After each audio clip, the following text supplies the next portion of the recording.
Bonjour, bon après-midi, bonsoir. Vous êtes à RAS, Rendez-vous au sommet, qui est un rendez-vous avec des professionnels, des gens de la communauté, des gens de notre race qui en ont à nous apprendre et dont nous-mêmes on veut aussi apprendre. Nous sommes bien sûr avec Déa et nous sommes avec Jackson. Bonsoir Dia, bonsoir tout le monde. C'est un plaisir d'être avec vous comme à chaque édition. On est content de vous retrouver. On est content de savoir que vous avez passé une semaine agréable.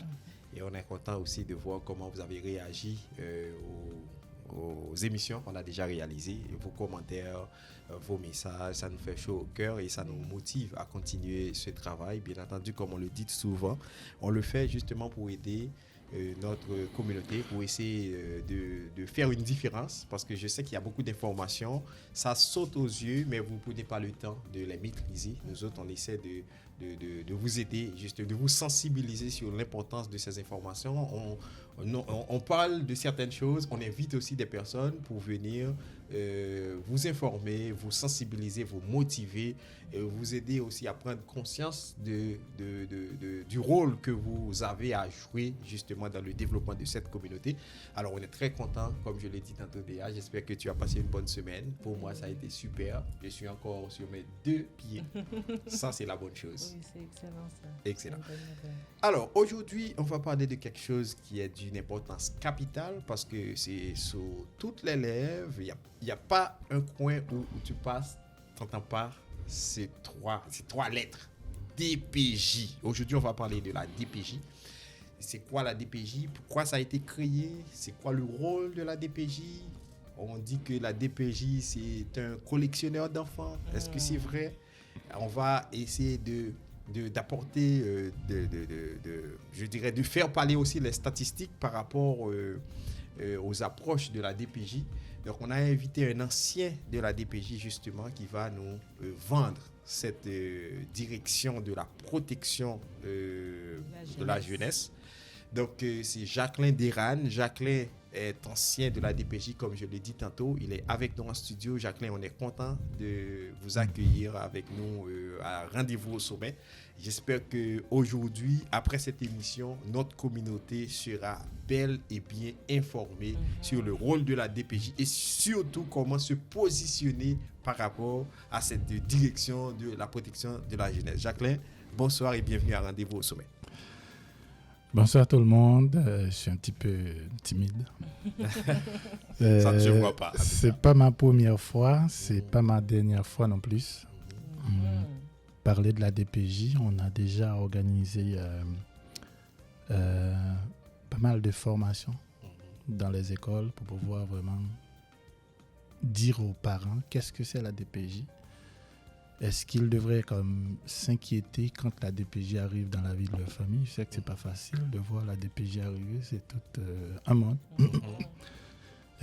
qui nous sont tombés dessus quand la DPJ est arrivée. Donc ça peut être très difficile de dealer avec un intervenant qui arrive puis vous dit « Madame, votre enfant, on a reçu un signalement ». Donc je suis là pour aider cette communauté. BCHM, Bureau de la communauté haïtienne de Montréal, c'est l'un des organismes actuellement qui accompagne les familles aux prises avec la DPJ. Je suis dans ce projet. Bien entendu, je suis intervenant dans ce projet aussi. DPJ, Direction de la protection de la jeunesse, c'est 3 lettres. 3 lettres qui veulent... Toilette magique. Oui, 3 lettres magiques. Qu'est-ce que la DPJ? Mais j'attends comme à toutes les questions que vous allez me poser parce que je suis là pour répondre aux questions. Excellent. Question de défaire un peu les mythes parce que c'est vraiment difficile pour les familles de dealer avec la DPJ. Excellent. Donc Jacqueline, c'est pour ça effectivement vous êtes là, c'est pour nous aider à comprendre c'est quoi la DPJ. Maintenant, la question évidemment qu'on va vous poser, la DPJ, c'est quoi? C'est quoi son rôle? Pourquoi cette direction de protection de la jeunesse? Pourquoi cette direction de la protection de la jeunesse? Moi, ce que je dis souvent aux familles que j'ai rencontrées, surtout celles qui sont aux prises avec la DPJ, on se demande si chaque peuple était arrivé ici au Québec avec leur propre culture, puis fait ce qu'il veut avec la vie de ses enfants. On se demande, on serait où au Québec avec nos enfants? Donc, dans toute société du monde, il faut qu'il y ait quand même une structure. Il faut quand même qu'on rallie tout le monde dans une structure. Et je pense que c'est là que la DPJ est important. Oui, vous allez me dire qu'il y a des intervenants qui arrivent dans la vie de la famille, puis qui arrivent pour placer l'enfant automatiquement. Mais ce n'est pas la DPJ qui décide du placement de l'enfant. C'est qui décide? C'est un juge. Okay. Ou c'est le parent lui-même. Donc, quand la DPJ arrive, il y a une situation de compromission. La situation de compromission, c'est quoi? C'est quand la sécurité ou le développement de l'enfant est compromis. C'est soit l'un ou l'autre. On prend exemple, un enfant dont ses parents sont très négligents envers lui. C'est-à-dire ne le baigne pas correctement ou bien... Ne fait pas ses suivis médicaux. OK. Quand l'enfant s'en va à l'école, par exemple, il fait moins 40, il fait moins 30. Donc, il y a... Pas de manteau. Exactement. Okay. Il y a énormément de raisons pour lesquelles la DPJ peut intervenir dans la vie d'une famille. C'est comme la vie de l'enfant est menacée. Exactement. Et la DPJ n'arrive pas comme un coup d'éclair. Il y a 3 directions. Les signes avant-coureurs. Il y a 3 directions à la DPJ. Il y a la RTS. Ça s'appelle réception, traitement, signalement. Premier département. Deuxième département, c'est évaluation, orientation. Et troisième département, c'est application des mesures. Donc, avant que la DPJ arrive dans la vie de la famille, il y a déjà la RTS, l'intervenant vous contacte, puis vous dit, par exemple, madame, on a reçu un signalement pour votre enfant. Qu'est-ce qui se passe, etc., etc. Vous, en tant que personne responsable de cet enfant, vous avez une façon propre de réagir face à cet appel téléphonique. Dites-vous bien que si vous rejetez l'appel téléphonique, c'est qu'automatiquement vous mettez en jeu le pouvoir de cette personne-là ou encore de cette institution. Ou vous vous montrez agressif. Exactement. Donc, plus que vous ouvrez votre porte à cette institution pour que les intervenants, ils viennent chez vous, ils vous rencontrent, on discute ensemble, c'est plus que vous avez comme la chance de voir la DPJ sortir dans la vie de votre famille. Et beaucoup de gens, quand la DPJ arrive, ils ne le savent pas.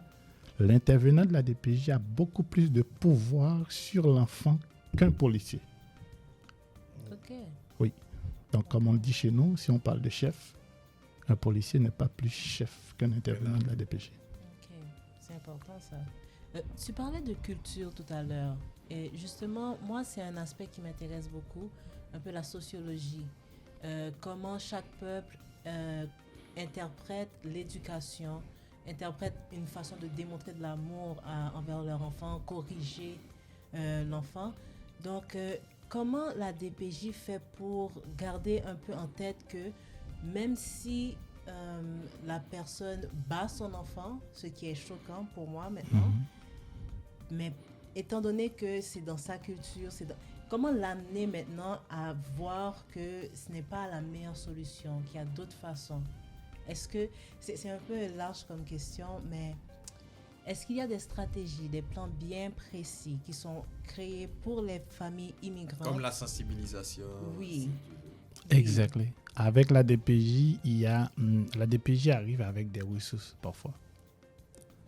Par exemple, si la DPJ intervient dans la vie de votre famille, c'est pour une méthode de correction déraisonnable. On appelle ça abus physique.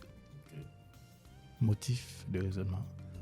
Donc, quand la DPJ arrive, puis vous dites à la DPJ, moi je viens d'Haïti, je prends un exemple, mes parents avaient l'habitude de me taper, puis moi je garde cette même pratique de taper mes enfants.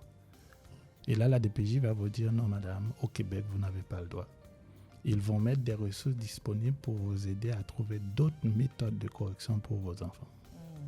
Okay. Ça, ce sont des ressources. Maintenant, je vous le dis encore, si la DPJ arrive, puis à son arrivée, puis vous fermez complètement vos portes, c'est là que ça va être difficile pour vous.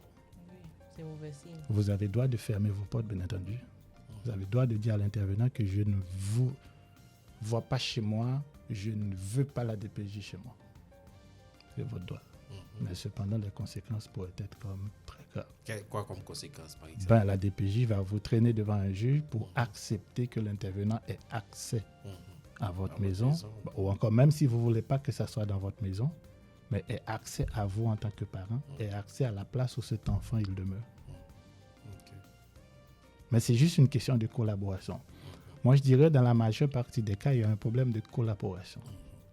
Mais est-ce que les gens qui comprennent au fait l'approche de la DPJ? Parce que c'est certain que moi, j'ai des témoignages comme quoi il y a des intervenants qui arrivent et qui imposent, qui s'imposent. C'est comme... Il n'y a même pas cette culture d'écouter la personne, voyez-vous? Parce que...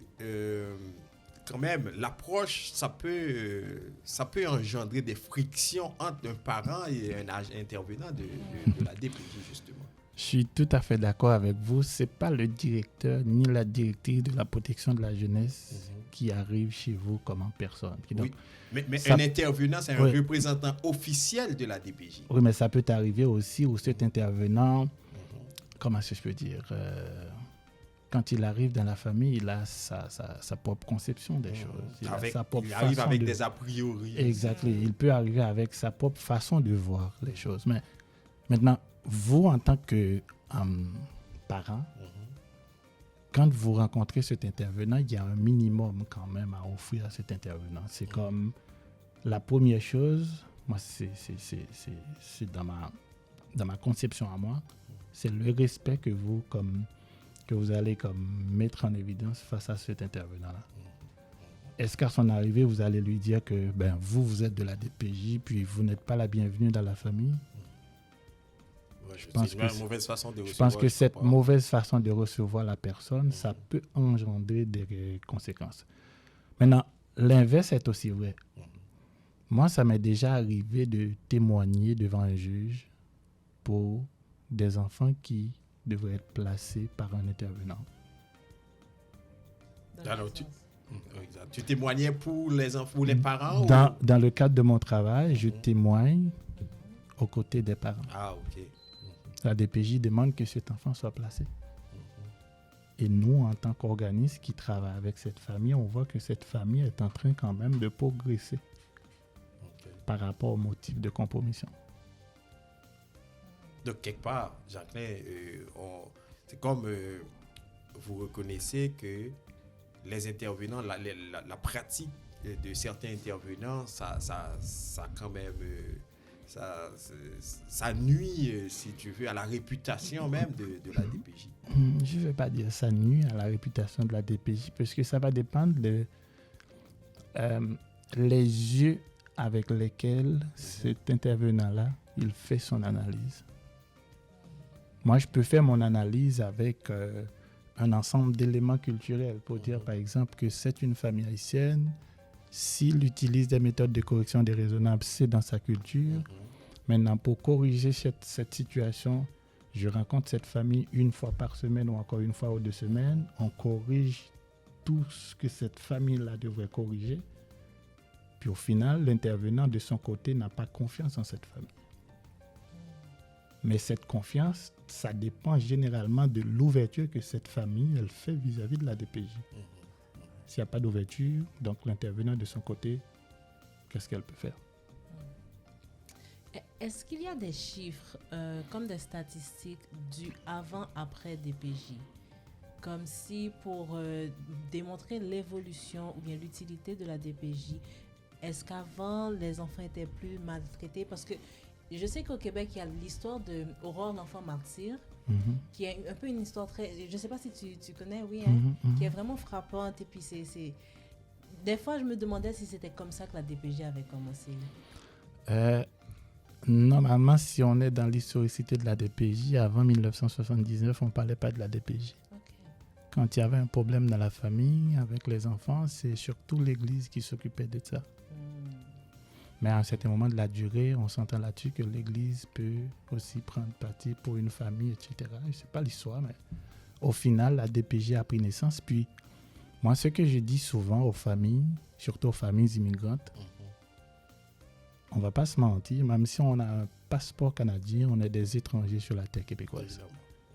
Je vais prendre l'exemple avec vous. Quand un étranger arrive à la maison, Où est-ce que vous allez l'accueillir? Est-ce que c'est dans la chambre ou dans le salon? Ben, si j'ai une chambre pour... L'étranger arrive, c'est comme l'étranger qui arrive, comme qui sonne à la porte, bonjour, puis il n'arrive pas pour dormir, c'est l'étranger qui arrive, c'est l'étranger. On parle d'un étranger qui arrive, est-ce que vous allez le recevoir dans la chambre? Venez rentrer dans la chambre? Non, Ou... mais la chambre, c'est pas fait pour recevoir. En plus. Les étrangers. Donc, on va mettre l'étranger. Si je reçois la personne chez moi, je dois accepter que la personne soit dans une chambre aussi. Non, c'est si la personne va passer la nuit. Parce que normalement, la chambre... Mais c'est l'étranger d'abord. Ouais, je sais. Quand Mais... c'est l'étranger qui arrive, l'idée première, c'est de connaître davantage sur cet étranger-là. Nous également, en tant qu'immigrants, quand, par exemple, un intervenant arrive à la maison, pour que l'intervenant soit bien imbu de qui est cette famille. Est-ce que c'est une famille safe? Est-ce que c'est une famille dans laquelle on peut confier cet enfant-là aveuglement?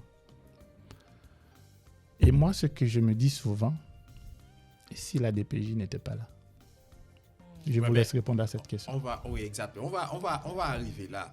On va rester un peu plus dans les pratiques parce que, veut pas, Jacques, là, vous êtes en train de montrer que la DPJ a un rôle important, un rôle clé. Oui. Ça fait en sorte que c'est comme tout le monde est sur la même page à Québec, peu importe sa culture. Donc, les enfants sont protégés, les enfants sont bien encadrés et que peu importe la culture, donc il y a une ligne à suivre pour l'éducation des enfants. Il n'y a pas de maltraitance, etc. Je suis 100% d'accord. Mais là, on est dans la pratique parce que, regarde, il n'y a pas de fumée sans il n'y a pas de feu sans fumée, comme on dit. Parce que c'est comme la cote de la DPJ au sein des communautés est très négative. Et c'est pas quelque chose qui date aujourd'hui. Il y a des documentaires qui ont été réalisés. Il y a pas longtemps, Paul Arcand, journaliste connu mondialement, il a produit un documentaire justement par rapport à la pratique de la DPJ. Mais je sais que les intervenants, c'est des travailleurs sociaux. Est-ce que quelque part, ces gens-là ne devraient pas avoir une notion culturelle beaucoup plus aiguë pour savoir... Je sais que dans tel pays, évidemment, il y a telle approche sur comment on éduque les enfants, mais comment, justement, essayer de comprendre. C'est comme la technique du aller vers. Vous allez vers les familles, essayez de les comprendre et essayez de les ramener par rapport à ce qui se fait ici à Québec pour aider les enfants, justement. Depuis mon arrivée au Québec, pour répondre à ta question, j'ai entendu parler de profilage racial des policiers. Ça ne m'est jamais arrivé. Donc, du coup, j'ai tendance à dire que parmi... Mais cela ne veut pas dire que ça n'existe pas. Parmi nos policiers du Québec, il y en a qui sont mal intentionnés, mais en majorité, ils ont de bonnes intentions. Mais ça salit l'image de la police. Exactement. Comme ces intervenants salissent l'image de la DPJ. Exactement. Au niveau de la DPJ également, il y a des intervenants, ce n'est pas parce qu'ils sont malhonnêtes, mais c'est parce que parfois ils utilisent des approches où ils sont comme très drastiques. Mais moi, mon expérience avec une trentaine d'intervenants de la DPJ dans le projet, là où je suis là présentement, il y a peut-être un intervenant sur 10, selon moi, qui ne fait pas bien son travail. Je dis qu'il ne fait pas bien, je ne dis pas qu'il fait mal son travail, mais il ne fait pas bien son travail. Il peut encore s'améliorer. Donc, on parle de 2 intervenants sur 20, 3 intervenants sur 30. Donc, il y a énormément d'intervenants de nos jours qui améliorent vraiment comme l'image de la DPJ, qui travaillent l'image de la DPJ, qui fait que de nos jours, oui, on peut garder l'image ancienne, mais il y a énormément d'efforts qui ont été comme fait en ce sens. Par exemple, pas plus tard que la semaine dernière, un parent a reçu un appel d'un intervenant de la DPJ. Puis le parent, ça dit quoi? Nous avons vos enfants avec nous, vos 2 enfants avec nous. Venez avec les 2 autres. Parce que nous avons reçu un signalement pour vos 4 enfants. Puis à l'arrivée de cette pauvre maman, on a pris l'un de ces 2 enfants qu'elle a ramené avec elle. Puis on a placé les 3 enfants automatiquement parce qu'il y avait correction physique déraisonnable. Savez-vous pourquoi la DPJ avait décidé de placer ces 3 enfants? Parce que maman n'était pas dans la reconnaissance des faits. Et donc elle niait. Maman niait complètement ce que les enfants ils ont rapporté. Voulez-vous dire que les enfants ont dans l'esprit des images que mes parents m'ont tapé, etc. Est-ce que c'est ça? Non. Je pense que le gros problème, fort souvent, c'est que les parents ne sont pas dans la reconnaissance des faits. C'est ça, on va arriver là. Ça, c'est important. On va arriver là. On va arriver là déjà. Parce que c'est comme un parent, ok? Il reçoit un appel de la DPJ suite à un signalement, ok? Ça peut être... parce que les enfants, on dit souvent, les enfants disent toujours la vérité, mais les enfants aussi peuvent raconter des affaires qui ne sont pas souvent la vérité. Moi, en tant que parent, un agent de la DPJ arrive chez moi. C'est quel comportement que je devrais avoir? C'est exactement à cette question que je m'attendais depuis tout le début. Ah oui, mais ça... Dans toute famille, on doit accueillir l'intervenant de la DPJ parce qu'il ou elle fait son travail. Ok. Donc, il fait son travail. C'est comme la police qui arrive chez vous. Monsieur, j'aimerais fouiller chez vous. Qu'est-ce que vous allez dire à ce policier? Je demande un mandat. Est-ce que vous avez un mandat de Oui, j'ai un perquisition? mandat. Ok. Les intervenants de la DPJ, eux autres, ils n'ont pas besoin de mandat écrit. Ok. Leur présence, c'est suffisant. Leur présence signifie qu'ils ont déjà un mandat. Juste la petite carte, je travaille pour la direction de la protection de la jeunesse. Il y a une loi ici au Québec qui encadre tout ça. Qui encadre quoi? À savoir, vous dites qu'une fois que l'intervenant de la DPJ arrive, il a droit automatiquement à la maison. Est-ce qu'il y a une loi au Québec, Oui, c'est la LPJ, c'est la loi sur la protection de la jeunesse qui dit que l'État a ses responsabilités aussi vis-à-vis des enfants. Donc, les intervenants ne sont pas là pour vous. Ils sont là pour les enfants. Ils sont là pour les enfants. Comment on les reconnaît? Ils ont une carte qui ressemble à quoi? C'est la carte avec comme leur photo, puis dans l'endos, il y a 3 couleurs. Il y a jaune, code bleu, code etc. Toute une série de tralala derrière la carte. Okay. Mais moi, je pense que la première des choses à faire, c'est d'accueillir cette personne. On l'accueille. S'il y a possibilité, on peut lui-même offrir un café. Oui, c'est vrai. Oui, on peut même lui offrir un café. Bonjour madame, prenez-vous un café, etc. Puis c'est comme si vous dites à la personne, bienvenue chez vous.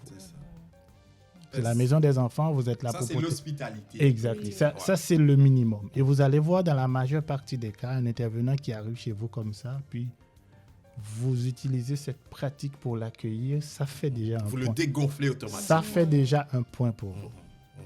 Puis quand on vous parle, par exemple, madame, vous avez manqué 3 rendez-vous chez... est-ce que c'est... OK, 3 rendez-vous avec le pédiatre de votre enfant. Est-ce que vous reconnaissez vraiment avoir manqué 3 rendez-vous? Vous allez dire oui. OK, ça c'est de la négligence sur le plan de la santé. Mais si vous dites que non, je ne me rappelle pas avoir manqué de rendez-vous, c'est encore négligent. Vous n'êtes pas dans la voilà. Donc vous n'êtes pas dans la reconnaissance. Donc quand la DPJ intervient, il faut être d'abord dans la reconnaissance des faits si vous reconnaissez ces faits-là. C'est ça. Mais à la minute où vous ne reconnaissez pas ces faits, vous pouvez dire non, moi, je ne reconnais pas ces faits. Et là, on s'en va devant un juge. Et c'est le juge qui va décider. Oui, vous allez expliquer tout, puis c'est le juge qui va décider. Ce n'est pas l'intervenant qui va décider. Cela dit Jacqueline, désolé, cela dit Jacqueline, si il y a un signalement qui dit que mon enfant il a été maltraité physiquement, okay? Il a reçu des coups et un agent de la DPJ arrive et que d'abord ils vont vous appeler. C'est ça, ok. Mais ok, on m'appelle et je reconnais effectivement, voilà, j'étais emporté par la colère, effectivement je l'ai tapé, je sais que c'est pas bien de faire ça. Ce sera quoi le comportement? C'est le meilleur comportement à mettre en œuvre face à un intervenant ou une intervenante de la DPJ. Et là, vous êtes pardonné. Ah oui? Oui. Ah, la DPJ s'est pardonnée? Oui. Ah, je ne savais pas, moi. Parce qu'on dit dès que c'est DPJ, c'est fini. Non, c'est pas vrai. C'est pas vrai. Puis okay. Je vais juste parce que les gens pensent que la DPJ n'a pas de cœur, au fait. Je vais vous raconter une petite histoire. Une madame m'a appelé un samedi soir. Est-ce que j'ai déjà dit ça par ici? Non, pas encore. M'a dit que mes enfants ont été placés ce samedi, Jacqueline. En fait, ce vendredi, je ne sais plus quoi faire. Je suis comme dans un conte de feu parce que j'arrive pas à comprendre que mes enfants ne sont plus à la maison. Qu'est-ce que vous avez répondu à ces intervenants? Ben, j'ai répondu que je n'ai pas frappé mes enfants, nanana, etc. Ok, les enfants sont placés. Et là, l'intervenant a dit à la madame, je vais vous envoyer un mandat, vous devriez vous présenter à la cour lundi. Puis quand madame m'a appelé en train de pleurer, j'ai dit, ok, qu'est-ce que vous avez dit à cet intervenant? La vérité ou pas la vérité? Madame m'a dit, mais j'avais vraiment peur, je ne voulais pas comme lui dire la vérité, sinon, c'est pas est-ce que j'allais être en prison ou nanana. Puis j'ai dit, malheureusement, madame, vous devriez dire la vérité à la DPJ. Et qu'est-ce qu'on peut faire pour réparer cette erreur? On appelle et puis on dit... On confesse. Voilà. Exactement. Non, on n'appelle pas, on confesse. J'ai demandé à madame d'écrire un message texte aux intervenants de la DPJ. Aux deux intervenants, c'est quoi? À l'intervenant de la DPJ, écrivez-lui un message texte. Dis-lui que... J'avais peur. Non. J'aimerais ça vous rencontrer à nouveau pour refaire l'entrevue. Ah, ok. Ça, c'est un bon point. Oui, Effectivement, l'intervenante avait accepté de rencontrer madame. Puis à l'époque, j'avais demandé à ma boss comme d'accompagner. Que j'accompagne cette madame. On est arrivé sur la table, les parents ont avoué tout ce qu'ils avaient l'habitude de faire aux enfants comme truc pas correct. Puis ça a pris 1 heure et demie ou 2 heures de temps. Par la suite, l'intervenant avait comme accepté que les enfants retournent dans le milieu familial. Puis par la suite, la DPJ va mettre des ressources disponibles pour travailler avec cette famille. Ça, c'est fondamental. Alors, on va dire à tout un chacun que vous êtes en train de suivre Rendez-vous au sommet. Aujourd'hui, on reçoit Jacqueline Deran. On parle de la DPJ. On pensait que la DPJ n'avait pas de cœur, mais il vient de nous dire que la DPJ a un cœur. La DPJ sait pardonner. Il suffit de savoir comment dealer avec la DPJ. Ça, c'est un mot courant ici. Comment dealer avec la DPJ. Comment être hospitalier quand il y a un intervenant de la DPJ qui frappe à votre porte. Donc ça, c'est fondamental. On est en train justement de toucher un point sensible parce qu'on sait combien de parents qui souffrent des approches de la DPJ. Souvent, on pointe du doigt la DPJ, mais Jacqueline est en train de nous dire si on sait comment dealer avec la DPJ, c'est certain qu'on peut continuer à vivre sous le même toit avec nos enfants. C'est ça, Jacqueline? Oui. Ça, c'est excellent. Mais maintenant, une fois que un parent a mal dealé avec la DPJ, les enfants ont été placés, c'est quoi? Qu'est-ce qu'on fait? Comment on peut avoir accès à avoir cette opportunité de pouvoir continuer à vivre sous le même toit avec ses enfants? La première des choses, comme je vous le dis, c'est la reconnaissance des faits. Si l'enfant a dit que maman a utilisé une ceinture contre moi 3 ou 4 fois, puis vous dites jamais, vous n'avez jamais utilisé de ceinture, c'est là qu'il y a un problème entre vous et votre enfant. Et s'il n'y a pas de preuve, au fait? Imagine qu'il n'y a pas de bleu, etc. Parce que, ok, c'est vrai, vous parlez du côté physique, mais il y a l'agression psychologique aussi. Disons qu'il y a un enfant qui dit que mon père ou ma mère me précieuse tout le temps, etc. me force à faire des choses. Ça, c'est pas des motifs de compromission. Ah, ok. Abus physique, c'est motif de compromission. Négligence sur le plan de la santé, c'est motif de compromission. Négligence sur le plan d'éducation, c'est motif de compromission. Donc, s'il n'y a pas de maltraitance, s'il n'y a pas de négligence, s'il n'y a pas de... peu importe ce que le parent utilise comme méthode de correction raisonnable, pourvu qu'il n'y a pas d'objet d'utiliser, par exemple, parent a utilisé une ceinture. Par contre, pour faire entendre un non, entre un certain âge, un parent a le droit de taper son enfant comme sur la fesse ou non, c'est comme... ça, c'est acceptable. C'est toléré. Ça ne se dit pas, c'est toléré, mais c'est même là encore, on ne veut pas dire ça aux parents parce qu'on sait qu'il y a des parents qui vont aller plus loin que ça. Mais cependant, il y a énormément de méthodes qu'on peut utiliser avec l'enfant pour pas qu'on le frappe. Par exemple, j'imagine l'enfant qui aime beaucoup en fin de semaine utiliser sa tablette. puis un parent décide de prendre cette tablette-là pour la journée du samedi. Ça Donner une autre option. Pensez-vous que c'est mieux de frapper l'enfant que de comme le priver de sa tablette? Le priver de sa tablette pendant 12 heures de temps, il va réfléchir sur ce qu'il avait fait. Mais des tapes, c'est comme quelques minutes, c'est passé. Moi, je dirais aux parents, utilisez des méthodes de correction raisonnables. Ça va faire quoi?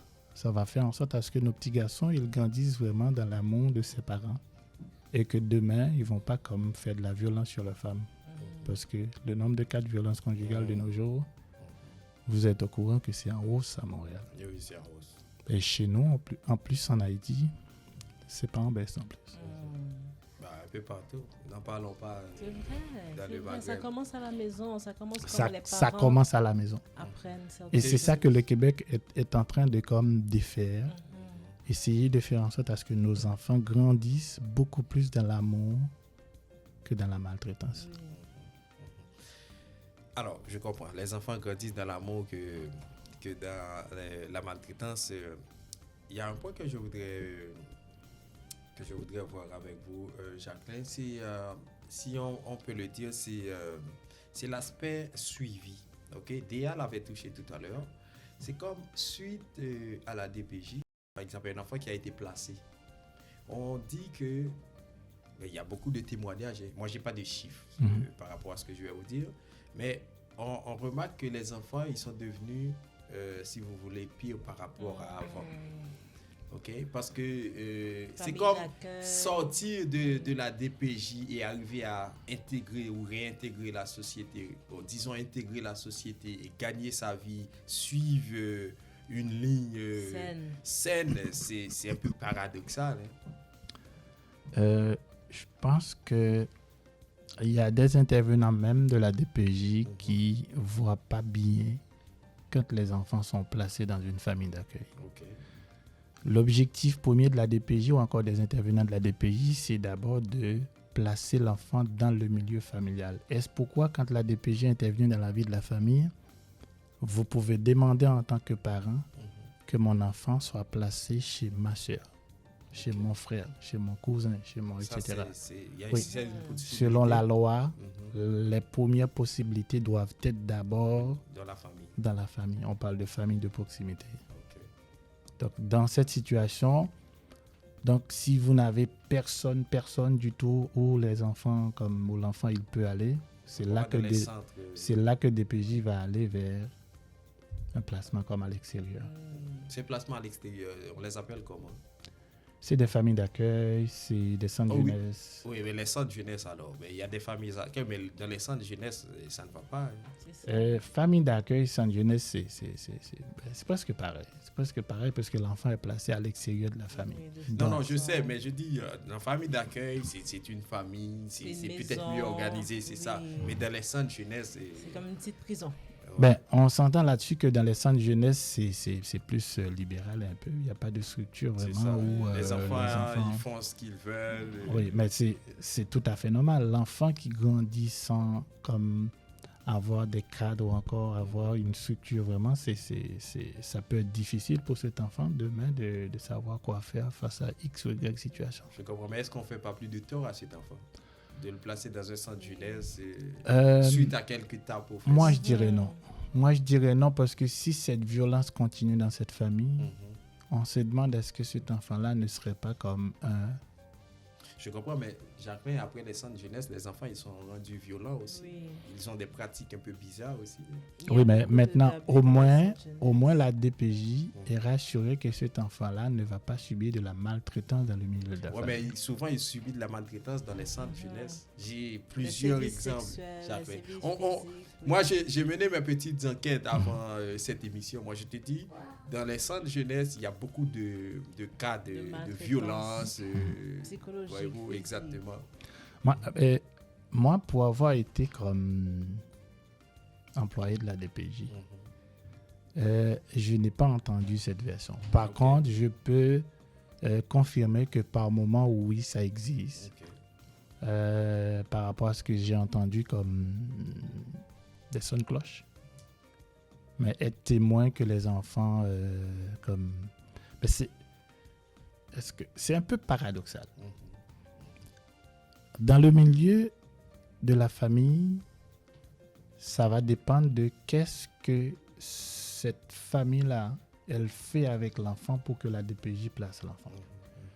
Moi, pour avoir été un intervenant de l'évaluation et orientation à la DPJ, un placement est survenu quand il n'y a aucune possibilité de s'arranger avec cette famille-là.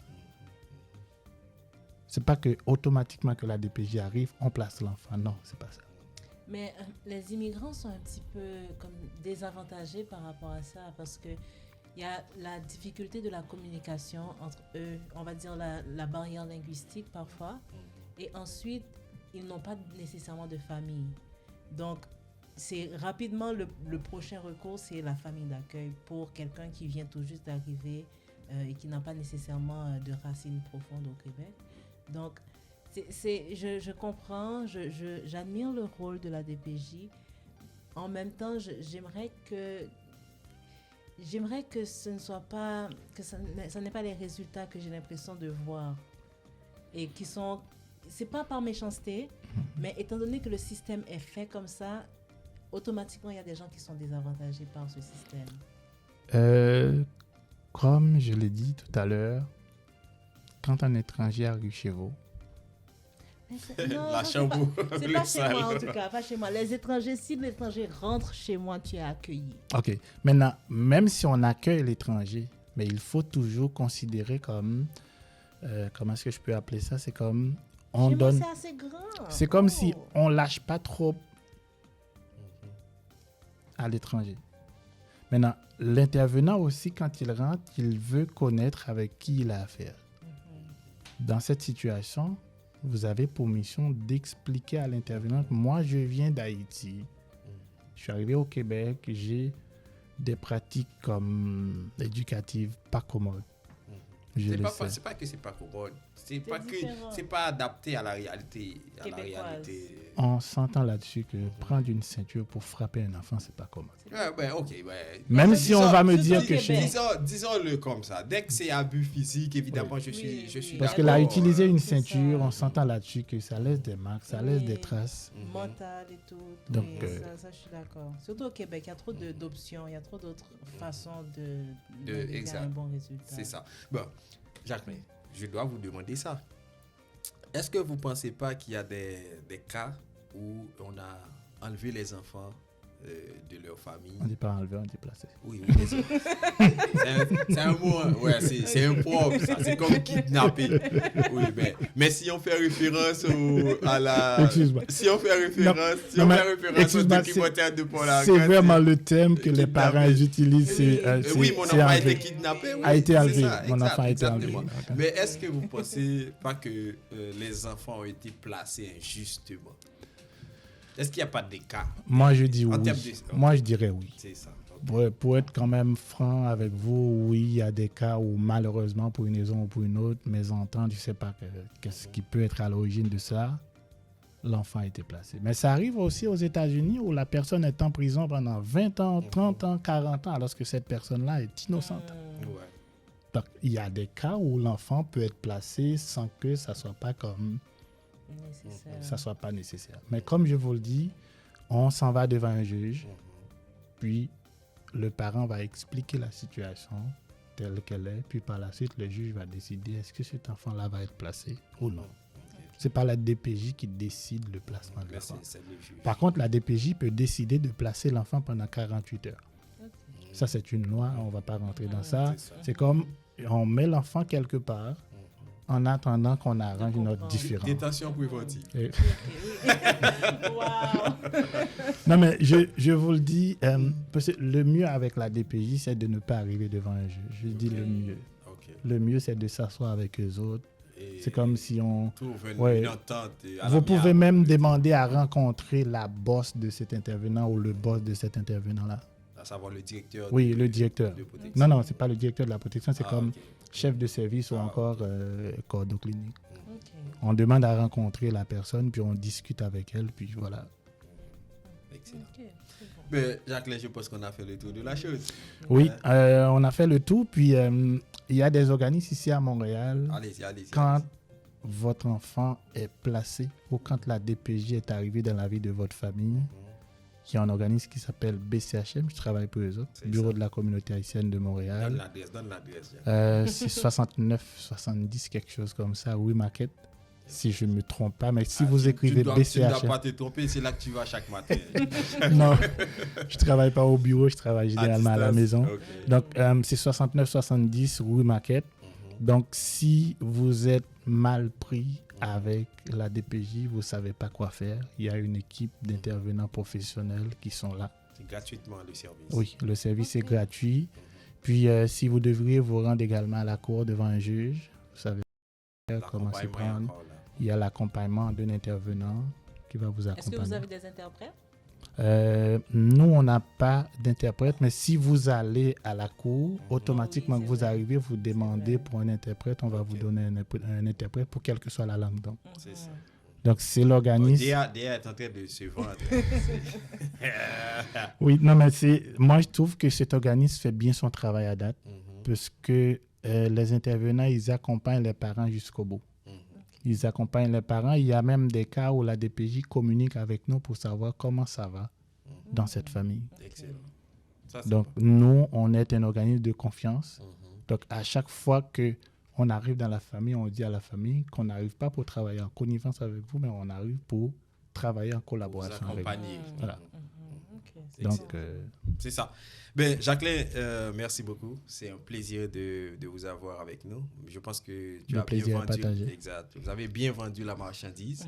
Et là, il y aura peut-être une meilleure compréhension du rôle de la DPJ, des approches et comment il faut, quand l'intervenant arrive, même offrir un café. Et pourquoi pas offrir un thé.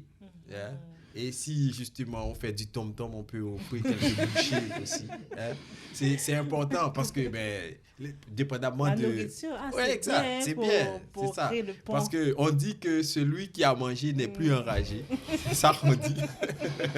Donc, merci encore, Jacqueline, ça a été un plaisir. Et puis voilà, mesdames et messieurs, c'était Déa et Jackson pour vous servir justement. Il y aura d'autres émissions sur la DPJ parce qu'il nous faut encore recevoir des parents et pourquoi pas. Parce que, qui vont donner leur version de cloche. Entre guillemets, les victimes, parce qu'ils se voient comme des victimes pour avoir une autre son de cloche. Et il faut aussi reconnaître qu'il faut avoir ce type d'organisme, ce type de... C'est important. C'est important parce que la société, ça peut pas être chaque personne décide de grandir son enfant selon sa culture. Il faut à un certain moment uniformiser les choses. Et puis les abus physiques, c'est interdit à quelque niveau que ce soit. OK, Jacqueline? Donc, c'est comme ça. Merci encore une fois. Bonsoir, Déa. Donc, on se donne rendez-vous la semaine prochaine pour une autre émission. On salue Brice Lee, notre réalisateur. Merci, Brice. Bien aimé, qui est là aussi. Et puis, Charline Duverneau, qui nous assiste toujours, c'est notre recherchiste. Voilà. Merci. Merci à vous et aussi. À la prochaine. À la prochaine.